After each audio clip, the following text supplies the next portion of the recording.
Hi everyone, welcome back to my Bible reading channel where my goal is to bring the Word of God to as many people as possible.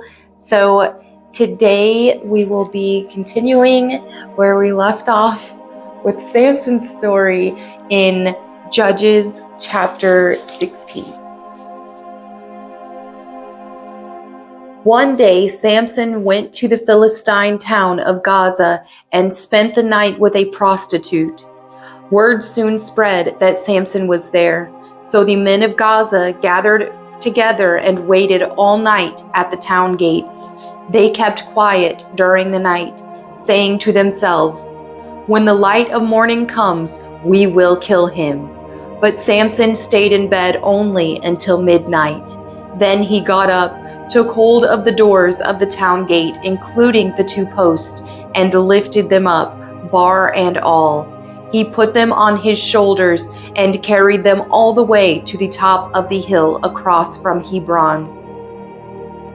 Sometime later, Samson fell in love with a woman named Delilah, who lived in the valley of Sorek. The rulers of the Philistines went to her and said, "Entice Samson to tell you what makes him so strong and how he can be overpowered and tied up securely. Then each of us will give you 1,000 pieces of silver." So Delilah said to Samson, "Please tell me what makes you so strong and what it would take to tie you up securely." Samson replied, "If I were tied up with 7 new bowstrings that have not yet been dried, I would become as weak as anyone else." So the Philistine rulers brought Delilah 7 new bowstrings, and she tied Samson up with them. She had hidden some men in one of the inner rooms of her house, and she cried out, "Samson, the Philistines have come to capture you!" But Samson snapped the bowstrings as pieces of string snaps when it is burned by a fire. So the secret of his strength was not discovered. Afterward, Delilah said to him, "You've been making fun of me and telling me lies. Now please tell me how you can be tied up securely." Samson replied, "If I were tied up with brand new ropes that had never been used, I would become as weak as anyone else." So Delilah took new ropes and tied him up with them. The men were hiding in the inner room as before, and again Delilah cried out, "Samson, the Philistines have come out to capture you." But again, Samson snapped the ropes from his arms as if they were thread. Then Delilah said, "You've been making fun of me and telling me lies. Now tell me, how can you be tied up securely?" Samson replied, "If you were to weave the 7 braids of my hair into the fabric on your loom and tighten it with the loom shuttle, I would become as weak as anyone else." So while he slept, Delilah wove the 7 braids of his hair into the fabric. Then she tightened it with the loom shuttle. Again she cried out, "Samson, the Philistines have come to capture you." But Samson woke up, pulled back the loom shuttle, and yanked his hair away from the loom and the fabric. Then Delilah pouted, "How can you tell me I love you when you don't share your secrets with me? You've made fun of me 3 times now, and you still haven't told me what makes you so strong." She tormented him with her nagging day after day until he was sick to death of it. Finally, Samson shared his secret with her. "My hair has never been cut," he confessed, "for I was dedicated to God as a Nazirite from birth. If my head were shaved, my strength would leave me, and I would become as weak as anyone else." Delilah realized he had finally told her the truth, so she sent for the Philistine rulers. "Come back one more time," she said, "for he has finally told me his secret." So the Philistine rulers returned with the money in their hands. Delilah lulled Samson to sleep with his head in her lap, and then she called in a man to shave off the 7 locks of his hair. In this way, she began to bring him down, and his strength left him. Then she cried out, "Samson, the Philistines have come to capture you." When he woke up, he thought, "I will do as before and shake myself free." But he didn't realize the Lord had left him. So the Philistines captured him and gouged out his eyes. They took him to Gaza, where he was bound with bronze chains, and forced to grind grain in the prison. But before long his hair began to grow back. The Philistine rulers held a great festival, offering sacrifices and praising their god Dagon. They said, "Our God has given us victory over our enemy Samson." When the people saw him, they praised their God, saying, "Our God has delivered our enemy to us. The one who killed so many of us is now in our power." Half drunk by now, the people demanded, "Bring out Samson so he can amuse us." So he was brought from the prison to amuse them, and they had him stand between the pillars, supporting the roof. Samson said to the young servant who was leading him by the hand, "Place my hands against the pillars that hold up the temple. I want to rest against them." Now the temple was completely filled with people. All the Philistine rulers were there, and there were about 3,000 men and women on the roof who were watching as Samson amused them. Then Samson prayed to the Lord, "Sovereign Lord, remember me again. Oh God, please strengthen me just one more time. With one blow, let me pay back the Philistines for the loss of my 2 eyes." Then Samson put his hands on the 2 center pillars that held up the temple. Pushing against them with both hands, he prayed, "Let me die with the Philistines." And the temple crashed down on the Philistine rulers and all the people. So he killed more people when he died than he had during his entire lifetime. Later, his brothers and other relatives went down to get his body. They took him back home and buried him between Zorah and Eshtaol, where his father Manoah was buried. Samson had judged Israel for 20 years. Judges chapter 17. There was a man named Micah who lived in the hill country of Ephraim. One day he said to his mother, "I heard you place a curse on the person who stole 1,100 pieces of silver from you. Well, I have the money. I was the one who took it." "The Lord bless you for admitting it," his mother replied. He returned the money to her, and she said, "I now dedicate these silver coins to the Lord in honor of my son. I will have an image carved as an idol cast." So when he returned the money to his mother, she took 200 silver coins and gave them to a silversmith, who made them into an image and an idol. And these were placed in Micah's house. Micah set up a shrine for the idol, and he made a sacred ephod and some household idols. Then he installed one of his sons as his personal priest. In those days, Israel had no king. All the people did whatever seemed right in their own eyes. One day, a young Levite who had been living in Bethlehem in Judah arrived in that area. He had left Bethlehem in search of another place to live, and as he traveled, he came to the hill country of Ephraim. He happened to stop at Micah's house as he was traveling through. "Where are you from?" Micah asked him. He replied, "I am a Levite from Bethlehem in Judah, and I am looking for a place to live." "Stay here with me," Micah said, "and you can be a father and priest to me. I will give you 10 pieces of silver a year, plus a change of clothes and your food."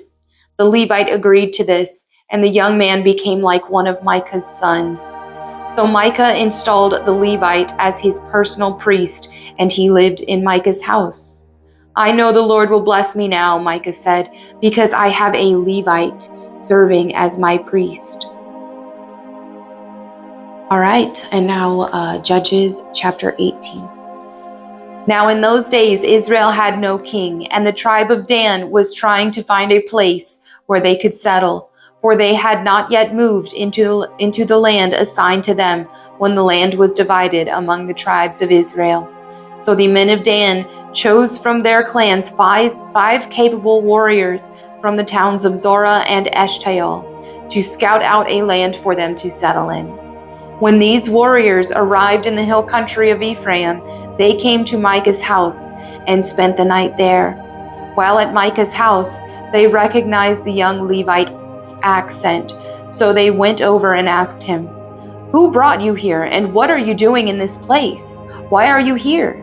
He told them about his agreement with Micah and that he had been hired as Micah's personal priest. Then they said, "Ask God whether or not our journey will be successful." "Go in peace," the priest replied, "for the Lord is watching over your journey." So the 5 men went on to the town of Laish, where they noticed the people living carefree lives like the Sidonians. They were peaceful and secure.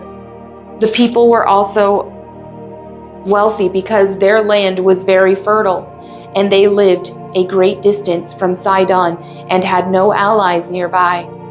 When the men returned to Zorah and Eshtaol, their relatives asked them, "What did you find?"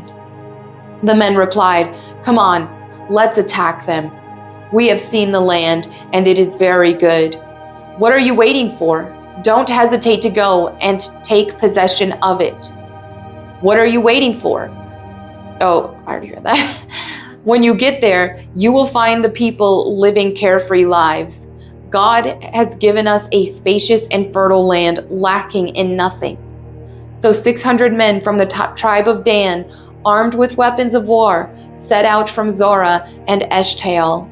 They camped at a place west of Kiriath Jearim in Judah, which is called Manana Dan to this day. Then they went on from there into the hill country of Ephraim and came to the house of Micah. The 5 men who had scouted out the land around Laish explained to the others, "These buildings contain a sacred ephod, as well as some household idols, a carved image, and a cast idol. What do you think we should do? Or what do you think you should do?" Then the 5 men turned off the road and went over to Micah's house, where the young Levite lived, and greeted him kindly. As the 600 armed warriors of the tribe of Dan stood at the entrance of the gate, the 5 scouts entered the shrine and removed the carved image, the sacred ephod, the household idols, and the cast idol. Meanwhile, the priest was standing at the gate with the 600 armed warriors. When the priest saw the men carrying all the sacred objects out of Micah's shrine, he said, "What are you doing?" "Be quiet and come with us," they said. "Be a father and priest to all of us. Isn't it better to be a priest for an entire tribe and clan of Israel than for the household of just one man?" The young priest was quite happy to go with them, so he took along the sacred ephod, the household idols, and the carved image. They turned and started on their way again, placing their children, livestock, and possessions in front of them. When the people from the tribe of Dan were quite a distance from Micah's house, the people who lived near Micah came chasing after them. They were shouting as they caught up with them. The men of Dan turned around and said to Micah, "What's the matter? Why have you called these men together and chased after us like this?" "What do you mean, what's the matter?" Micah replied. "You've taken away all the gods I have made, and my priest, and I have nothing left." The men of Dan said, "Watch what you say. There are some short-tempered men around here who might get angry and kill you and your family." So the men of Dan continued on their way. When Micah saw that there were too many of them for him to attack, he turned around and went home. Then, with Micah's idols and his priest, the men of Dan came to the town of Laish, whose people were peaceful and secure. They attacked with swords and burned the town to the ground. There was no one to rescue the people, for they lived a great distance from Sidon and had no allies nearby. This happened in the valley near Beth Rehob. Then the people of the tribe of Dan rebuilt the town and lived there. They renamed the town Dan after their ancestor Israel's son, but it had originally been called Laish. Then they set up the carved image, and they appointed Jonathan, son of Gershom, son of Moses, as their priest. This family continued as priests for the tribe of Dan until the exile. So Micah's carved image was worshipped by the tribe of Dan as long as the tabernacle of God remained at Shiloh. Judges chapter 19. Now in those days Israel had no king. There was a man from the tribe of Levi living in a remote area of the hill country of Ephraim. One day he brought home a woman from Bethlehem in Judah to be his concubine. But she became angry with him and returned to her father's home in Bethlehem. After about 4 months, her husband set out for Bethlehem to speak personally to her and persuade her to come back. He took with him a servant and a pair of donkeys. When he arrived at her father's house, her father saw him and welcomed him. Her father urged him to stay a while, so he stayed 3 days, eating, drinking, and sleeping there. On the 4th day, the man was up early, ready to leave, but the woman's father said to his son-in-law, "Have something to eat before you go." So the 2 men sat down together and had something to eat and drink. Then the woman's father said, "Please stay another night and enjoy yourself." The man got up to leave, but his father-in-law kept urging him to stay, so he finally gave in and stayed the night. On the morning of the 5th day, he was up early again, ready to leave, and again the woman's father said, "Have something to eat, then you can leave later this afternoon." So they had another day of feasting. Later, as the man and his concubine and servant were preparing to leave, his father-in-law said, "Look, it's almost evening. Stay the night and enjoy yourself. Tomorrow you can get up early and be on your way." But this time the man was determined to leave, so he took his 2 saddled donkeys and his concubine and headed in the direction of Jebus, that is, Jerusalem. It was late in the day when they neared Jebus, and the man's servant said to him, "Let's stop at this Jebusite town and spend the night there." "No," his master said, "we can't stay in this foreign town where there are no Israelites. Instead, we will go on to Gibeah." "Come on, let's try to get as far as Gibeah or Ramah, and we'll spend the night in one of those towns." So they went on. The sun was setting as they came to Gibeah, a town in the land of Benjamin. So they stopped there to spend the night.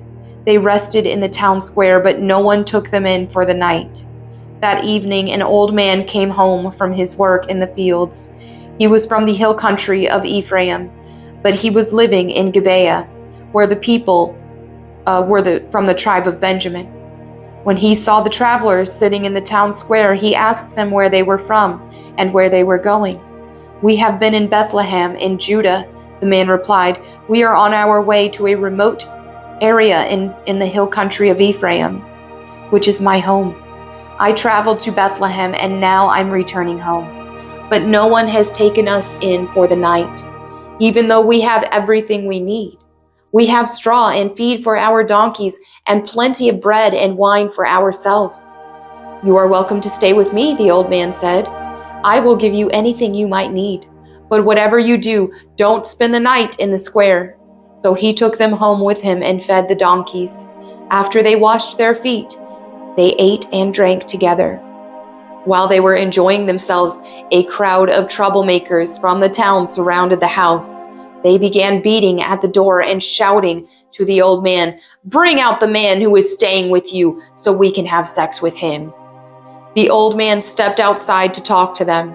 "No, my brothers, don't do such an evil thing, for this man is a guest in my house, and such a thing would be shameful.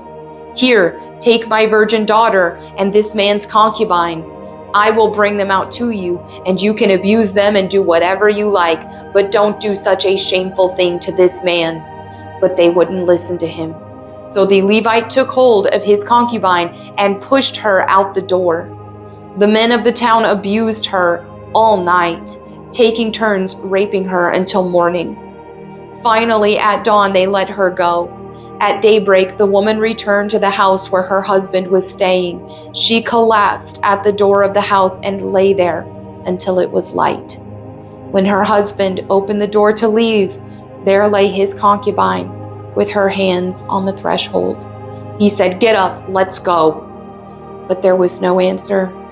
So he put her body on his donkey and took her home. When he got home, he took a knife and cut his concubine's body into 12 pieces. Then he sent one piece to each tribe throughout all the territory of Israel. Everyone who saw it said, "Such a horrible crime has not been committed in all the time since Israel left Egypt. Think about it. What are we going to do? Who's going to speak up?" Judges chapter 20. Then all the Israelites were united as one man, from Dan in the north to Beersheba in the south, including those from across the Jordan in the land of Gilead. The entire community assembled in the presence of the Lord at Mizpah. The leaders of all the people and all the tribes of Israel, 400,000 warriors armed with swords, took their positions in the assembly of the people of God. Word soon reached the land of Benjamin that the other tribes had gone up to Mizpah. The Israelites then asked how this terrible crime had happened. The Levite, the husband of the woman who had been murdered, said, "My concubine and I came to spend the night in Gibeah, a town that belongs to the people of Benjamin. That night, some of the leading citizens of Gibeah surrounded the house planning to kill me, and they raped my concubine until she was dead. So I cut her body into 12 pieces and sent the pieces throughout the territory assigned to Israel, for these men have committed a terrible and shameful crime. Now then, all of you, the entire community of Israel, must decide here and now what should be done about this." And all the people rose to their feet in unison and declared, "None of us will return home. No, not even one of us. Instead, this is what we will do to Gibeah. We will draw lots and decide who will attack it. 1/10 of the men from each tribe will be chosen to supply the warriors with food, and the rest of us will take revenge on Gibeah of Benjamin for this shameful thing they have done in Israel." So all the Israelites were completely united, and they gathered together to attack the town. The Israelites sent messengers to the tribe of Benjamin, saying, "What a terrible thing has been done among you. Give up those evil men, those troublemakers from Gibeah, so we can execute and purge Israel of this evil." But the people of Benjamin would not listen. Instead, they came from their towns and gathered at Gibeah to fight the Israelites. In all, 26,000 of their warriors, armed with swords, arrived in Gibeah to join the 700 elite troops who lived there. Among Benjamin's elite troops, 700 were left-handed, and each of them could sling a rock and hit a target within a hair's breadth without missing. Israel had 400,000 experienced soldiers armed with swords, not counting Benjamin's warriors. Before the battle, the Israelites went to Bethel and asked God, "Which tribe should go first to attack the people of Benjamin?" The Lord answered, "Judah is to go first." So the Israelites left early the next morning and camped near Gibeah. Then they advanced toward Gibeah to attack the men of Benjamin. But Benjamin's warriors, who were defending the town, came out and killed 22,000 Israelites on the battlefield that day. But the Israelites encouraged each other and took their positions again at the same place they had fought the previous day. For they had gone up to Bethel and wept in the presence of the Lord until evening. They had asked the Lord, "Should we fight against our relatives from Benjamin again?" And the Lord had said, "Go out and fight against them." So the next day they went out again to fight against the men of Benjamin. But the men of Benjamin killed another 18,000 Israelites, all of whom were experienced with the sword. Then all the Israelites went up to Bethel and wept in the presence of the Lord and fasted until evening. They also brought burnt offerings and peace offerings to the Lord. The Israelites went up seeking direction from the Lord. In those days, the Ark of the Covenant of God was in Bethel, and Phinehas, son of Eleazar and grandson of Aaron, was the priest. The Israelites asked the Lord, "Should we fight against our relatives from Benjamin again, or should we stop?" The Lord said, "Go. Tomorrow I will hand them over to you." So the Israelites sent an ambush all around Gibeah. They went out the third day and took their positions at the same place as before. When the men of Benjamin came out to attack, they were drawn away from the town. And as they had done before, they began to kill the Israelites. About 30 Israelites died in the open fields and along the roads, one leading to Bethel and the other leading back to Gibeah. Then the warriors of Benjamin shouted, "We're defeating them as we did before." But the Israelites had planned in advance to run away so that the men of Benjamin would chase them along the roads and be drawn away from the town. When the main group of Israelite warriors reached Baal Tamar, they turned and took up their positions. Meanwhile, the Israelites, hiding in ambush to the west of Gibeah, jumped up to fight.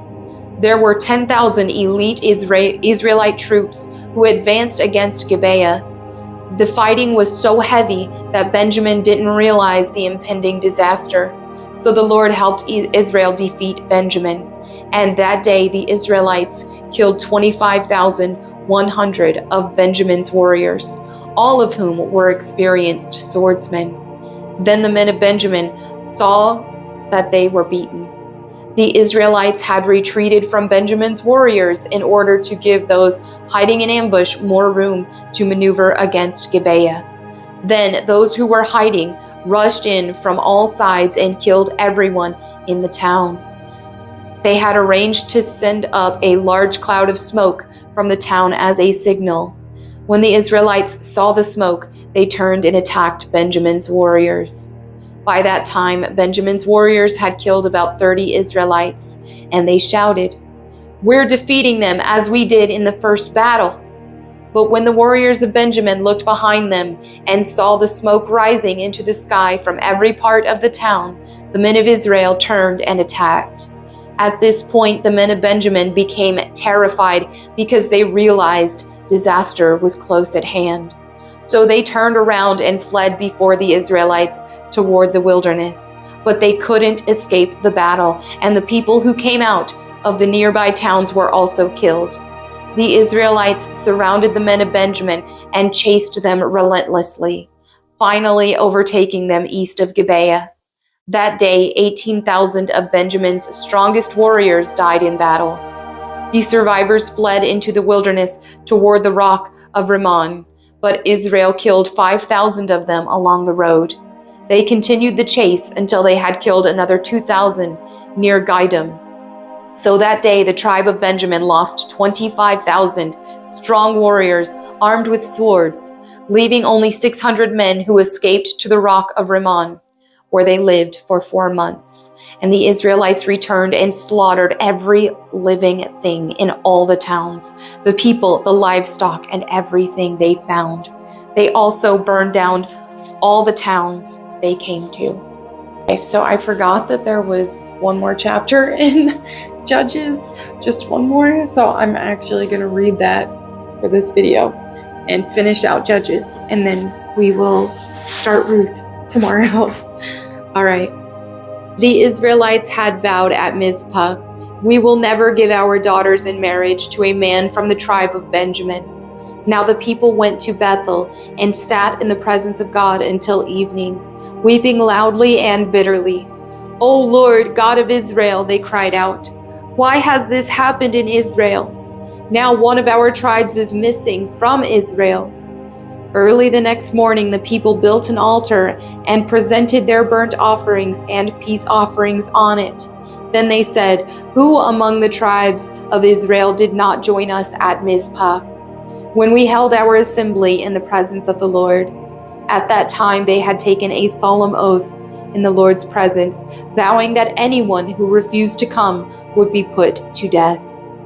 The Israelites felt sorry for their brother Benjamin and said, "Today one of the tribes of Israel has been cut off. How can we find wives for the few who remain, since we have sworn by the Lord not to give them our daughters in marriage?" So they asked, "Who among the tribes of Israel did not join us at Mizpah when we assembled in the presence of the Lord?"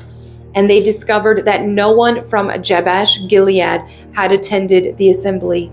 For after they counted all the people, no one from Jabesh Gilead was present. So the assembly sent 12,000 of their best warriors to Jabesh Gilead with orders to kill everyone there, including women and children. "This is what you are to do," they said. "Completely destroy all the males and every woman who is not a virgin." Among the residents of Jabesh Gilead, they found 400 young virgins who had never slept with a man, and they brought them to the camp at Shiloh in the land of Canaan. The Israelite assembly sent a peace delegation to the remaining people of Benjamin who were living at the rock of Rimmon. Then the men of Benjamin returned to their homes, and the 400 women of Jabesh Gilead who had been spared were given to them as wives. But there were not enough women for all of them. The people felt sorry for Benjamin because the Lord had made this gap among the tribes of Israel. So the elders of the assembly asked, "How can we find wives for the few who remain, since the women of the tribe of Benjamin are dead? There must be heirs for the survivors, so that an entire tribe of Israel is not wiped out. But we cannot give them our own daughters in marriage, because we have sworn with a solemn oath that anyone who does this will fall under God's curse."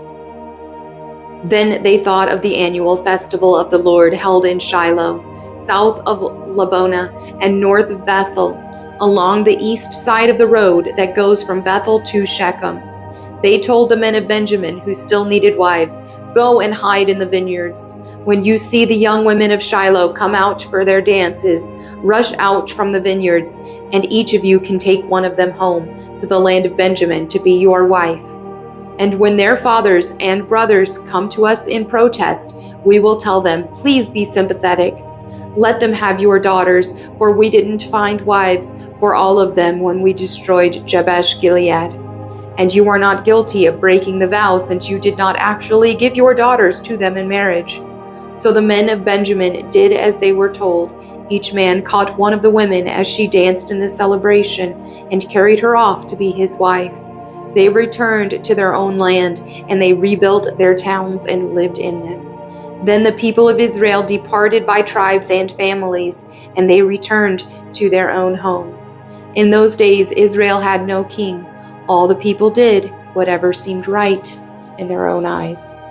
And there you have it for the conclusion of Judges. I'm really excited. Tomorrow we will be reading Ruth. So thank you all so much for your fellowship. As always, please leave your prayer request in the comments below, whether that be an unspoken request or one you want to detail out, so that myself, my prayer team, and anyone who reads them can pray for you. Thank you again. I'll see you all tomorrow.